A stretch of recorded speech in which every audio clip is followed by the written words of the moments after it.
দীঘাতে একটা দিন খুবই ভালোভাবে কাটলো জগন্নাথ দেবের আশীর্বাদ নিয়ে। এবার কিন্তু আমরা বাড়ির উদ্দেশ্যে রওনা দিলাম। হাই হ্যালো এভরিওয়ান, তোমরা কেমন আছো বলো? আমি তো ভালো আছি। আমরা অলরেডি হোটেল ছেড়ে দিয়েছি। আমাদের হোটেল থেকে হাঁটা পথে কিন্তু একদম স্টেশন। আমরা সবাই মিলে স্টেশনে চলে এসেছি। এবার আমরা বাড়ি ফিরে যাব।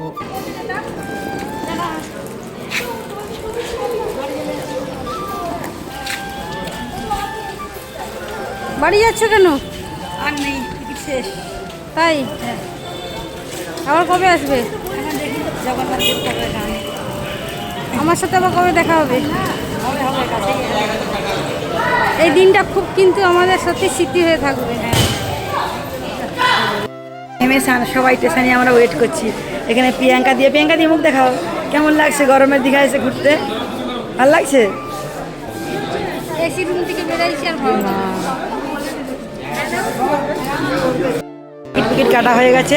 এবার প্রিয়াঙ্কা দি আমরা সবাই চলে যাচ্ছি। টাটা। প্রিয়াঙ্কা দি টাটা করে দাও। Tata tata tata tata. সবাই চলে যাচ্ছে। প্রিয়াঙ্কা দিও চলে যাচ্ছে, তোমার দাদা ভাইও চলে যাচ্ছে। ওয়াও!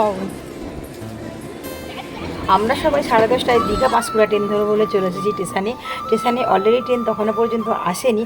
আমরা তাই স্টেশনে ওয়েট করছিলাম। যাচ্ছি, দাদা চলে যাচ্ছে, প্রিয়াঙ্কা দি বাড়ি চলে যাচ্ছে। মনটা খারাপ, আজকের দিনে মনটা খারাপ। বাড়ি ফিরে যাচ্ছি, এতটা মনটা খারাপ হচ্ছে। দিদিভাই চলে গেছে, প্রিয়াঙ্কা দি সেলফি নিতে ব্যস্ত, আমিও সেলফি নিয়ে নিচ্ছি। আমাদের ট্রেন চলে এসছে, এবার আমরা বাড়ি চলে যাবো। টাটা দীঘা। একটুখানি ওয়েট করতেই ট্রেন চলে এসেছে। আমরা সবাই মিলে ট্রেনে উঠে পড়েছি। আর তোমাদের দুই দাদাভাই দেখো, দুই দাদাভাই ট্রেনের মধ্যে উঠেই কিন্তু গেম খেলায় ব্যস্ত। দুই দাদাভাই গেম খেলছে। আমাদের কিন্তু খিদে লেগে গেছিলো, আমরা কিন্তু ট্রেনের মধ্যে খাওয়া দাওয়া করে নিয়ে যাই। আর তোমাদের দাদাভাইরা কিন্তু কিছুই খায়নি, বলছে প্রচণ্ড গরম। যেহেতু এসি রুম থেকে বেরিয়েছি সেহেতু ট্রেনের মধ্যে প্রচণ্ড গরম ছিল। ওয়েদারটা সত্যিই খুব গরম ছিল, প্রায় টেম্পারেচার ছিল 42-43 ডিগ্রি টেম্পারেচারের মতো। তো আমরা খাওয়া দাওয়া করার পর ট্রেনের মধ্যে বসে কটা রিল বানাচ্ছিলাম। প্রচণ্ড গরম লাগছিল। প্রিয়াঙ্কা দি বললো গেটের সামনে বসে কটা রিল বানাবো, তাই গেটের সামনে বসে কটা রিল বানিয়েছি। তোমরা নিশ্চয়ই ইতিমধ্যে দেখে ফেলেছো। তারপরে নন্দকুমার স্টেশনে কিন্তু সিঙ্গাড়া উঠলো। দুই দাদাভাই সিঙ্গাড়া নিল, আমাদেরকেও দিল।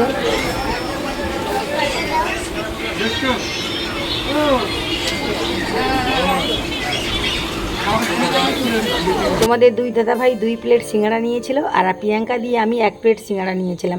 আমরা কিন্তু খেতে পারিনি, প্রচণ্ড গরম। একটা সিঙ্গাড়া দুজনে ভাগ করে খেয়েছিলাম, তারপরে গরম লাগছিল বলে রেখে দিয়েছিলাম। তখনও পর্যন্ত আমাদের রিল বানানো কমপ্লিট হয়নি। যেহেতু গেটের সামনে বসে রিল বানাচ্ছিলাম সেহেতু আমরা সিঙ্গাড়া খাইনি, রিল বানাচ্ছি। তো প্রিয়াঙ্কা দিয়ে আইডি তোমরা নিশ্চয়ই রিলগুলো দেখে ফেলেছো, বা আমার আইডিতে এই রিলগুলো নিশ্চয়ই তোমরা এতদিন দেখে ফেলেছো। আমাদের তোমাদের যদি ভালো লেগে থাকে প্লিজ ভালোবাসা দিয়ে লাইক কমেন্ট সাবস্ক্রাইব করে পাশে থেকো। নিত্য নতুন ভিডিও নিয়ে চলে আসবো তোমাদের মাঝে। সংসারে নানা চিন্তা ভাবনা একদম পিছনে ফেলে রেখে আমরা যে 24টা ঘন্টা এত ভালোভাবে আনন্দ করে কাটিয়েছি তা তো একদম স্মৃতি হয়ে থাকবে আমাদের মনে। কিন্তু আবার যে বাড়ি ফিরতে হবে, আবার টানা পোড়েন সংসারের কত সমস্যার মধ্যে জড়িয়ে হবে সে কথাটা ভেবে কিন্তু আবারও কষ্ট পাচ্ছে। কিন্তু কী করে বলো, বাড়িতে ফিরতেই হবে। তাই মজা করেছি, আনন্দ করেছি। আবারও নিশ্চয়ই খুবই কাছাকাছি মজা করতে আনন্দ করতে আসবো, সেই আশা নিয়ে আবারও বাড়ি ফিরছি।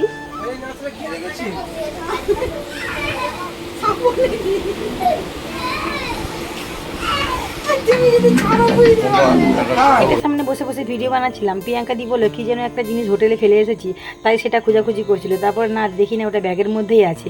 তো ভালোই হলো, হোটেলে ফেলে আসলে আবার কিন্তু ব্যাগে যেতে হতো, বা মনটা খারাপ লাগতো। জিনিসটা কিনলাম, বাড়ি নিয়ে যেতে পারলাম না। সুখ দুঃখ, টানা পড়েন, অভাব অনটন, শান্তি অশান্তি সব মিলিয়ে আমাদের সংসার জীবন এ তো চলতেই থাকবে। তুমি কিন্তু জীবনে অনেক টাকা একসময় ইনকাম করতে পারবে, কিন্তু জীবনের এই সময়টা তুমি কোনোদিনই ফেরত আনতে পারবে না। তাই আমি বলছি, সংসার জীবন থেকে সময় বের করে নিজেদের মধ্যে কাছে পিঠে যদি একটু ঘুরে আসতে পারো, এতে কিন্তু মনের ক্লান্তি একদম দূর হয়ে যাবে, আর জীবনটা কিন্তু সত্যি খুবই মধুময় হবে। সংসার জীবনে হাজারো সমস্যার সমাধান করতে করতে নিজেদের মধ্যে যে সমস্যাগুলো হয়, বা আন্ডারস্ট্যান্ডিং বা বন্ডিং বলো, সেটা হয়তো কিছুর মধ্যে চাপা পড়ে যায়। যখনই দুটো মন একাকিত্বভাবে বাইরে বেরোবে, তখনই কিন্তু সেই সমস্যার সমাধানগুলো স্মুথলি বেরিয়ে আসবে। এটাই কিন্তু একদম বাস্তব সত্যি কথা।